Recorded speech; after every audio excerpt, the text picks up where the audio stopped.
Welcome to Bearcat Update, sponsored by St. Francis Hospital. Well, last week the Bearcats got a tough win against the Nebraska Omaha Mavericks, but in that game, their special teams played great. And the Bearcats look to take their momentum from last week against Nebraska Omaha into their game this week against Truman State, and that is exactly what they did. Let's take you to the highlights. Bearcats taking on Truman State in Maryville on a rainy afternoon, and Bobby and that police officer are excited for this one getting started. Taylor Breen back to pass for Truman State, and he gets sacked. That's a historic sack for Sean Paddock, his 25th of his career, and he passes Ryan Waters on the Northwest all-time sacks list. And then punting it away on that drive to Jordan Simmons. He's going to pick this one up, make a couple nice moves, and get a good return. Flag comes down on the play, and that will put Northwest in good field position, setting up this next play. A few plays later, Blake Bowles back to pass, looking.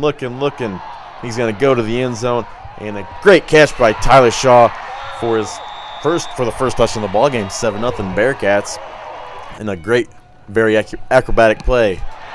Truman State's next punt blocked. Guess who covers it? Tyler Shaw for his second touchdown of the ball game. Bearcats open up a 14-0 lead on the Bulldogs.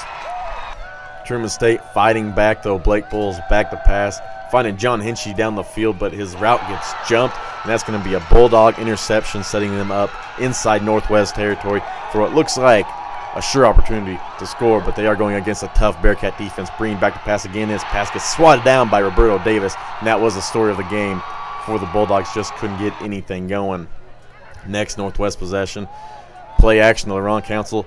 Down the field to Jake Soy, making a couple good moves and getting down inside the 35-yard line for the Bearcats. A few plays later, that would set up this pitch out to LaRon Council. He's going to take it and hurdle into the end zone. Good athleticism from the running back for his first touchdown of the ball game as well. First one not by Tyler Shaw. Bulls looking down the field again. He's going to find Jake Soy again. His favorite target goes into the end zone, opening up a 4-touchdown lead on the Truman State Bulldogs. Their offense was stagnant all day. This play would be no different. Breen's going to go down and get sacked. Kyle Sunderman and Troy Matthews, Josh Lawrenson all getting in there making the play.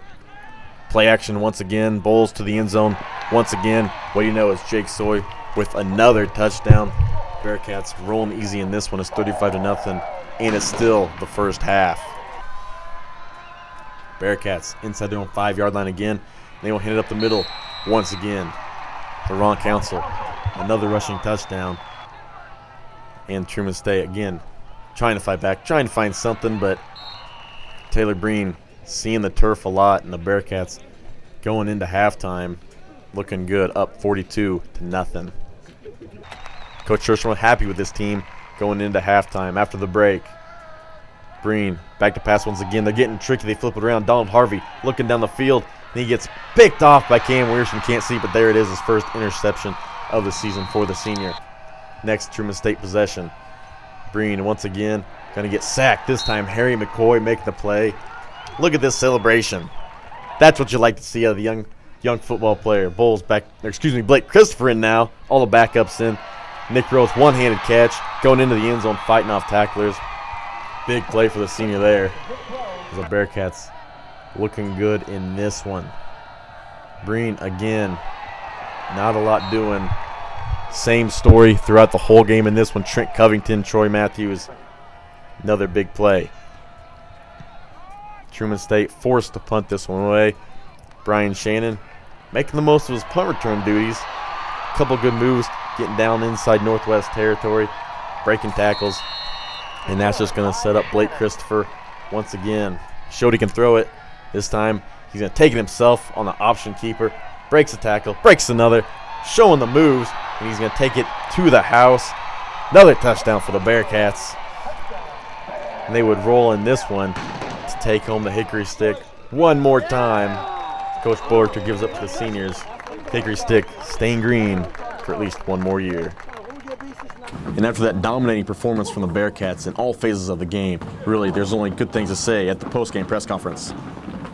We talked a lot early in the week about why weren't we ready to play last week and what was the difference. And, they had some ideas, and we talked, we did what we could, and I think the preparation was good this week. I think we had some people step up a little more as leaders this week, and we had fun out there, and we had fun today, and that's still the most important thing is go out and have fun doing what you're doing, and we were ready.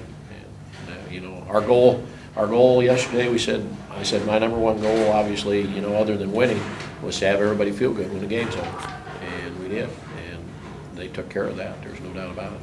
What we asked them to do during the week, and then for them to come out and be ready to play, and then to really take pride in keeping the shutout and putting more points up on the board. I mean, it's awesome to see, and I mean, it'd be easy for us to just sit back and think we were done, but for us, we just knew it was really important to keep those guys fired up and make them know that we appreciate them and that they're part of this team too.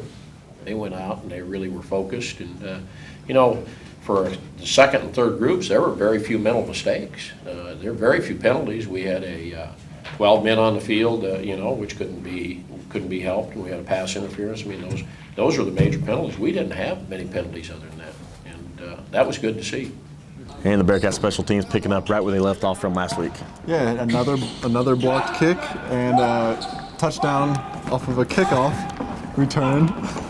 And both of those by Tyler Shaw, which he had the first touchdown of the ball game for the Bearcats, a 14-yard pass from Blake Bowles, turned around.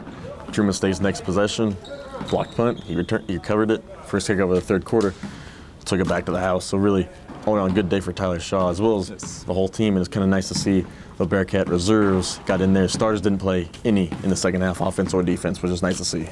Yeah, the defense also looking great. I think I looked at the stats after the game. 87 sacks. I don't think it was up to 87, but it was close. They were in the face of Truman State throughout the whole day. And Sean Paddock got his 25th career sack. He has the most career sacks ever in Northwest history, passing up Ryan Waters this week. So that's congratulations to Sean. Played a great game. The whole team played a great game, and really 70-0 shutout. You're really picking up you're getting momentum going into a big game against Missouri Western. I mean, really, just what do you see Northwest having to do to come out to beat Missouri Western next week? Well, Missouri Western just beat Pitt State at Pitt State, so it's definitely going to be a tough game, and they're just going to have to keep that momentum going and come out. Their special team is going to have to play great again, and their defense is going to have to play like they did last week also. Yep, special teams could be the deciding factor once again in a football game, but looking at Missouri Western, a little bit shaky on the defensive side, so that could equal a big game for Blake Bowles or on council, whole Bearcat offense. But it is time for our first break, so of course we're going to go ahead and take that whenever we come back. We've got soccer and volleyball.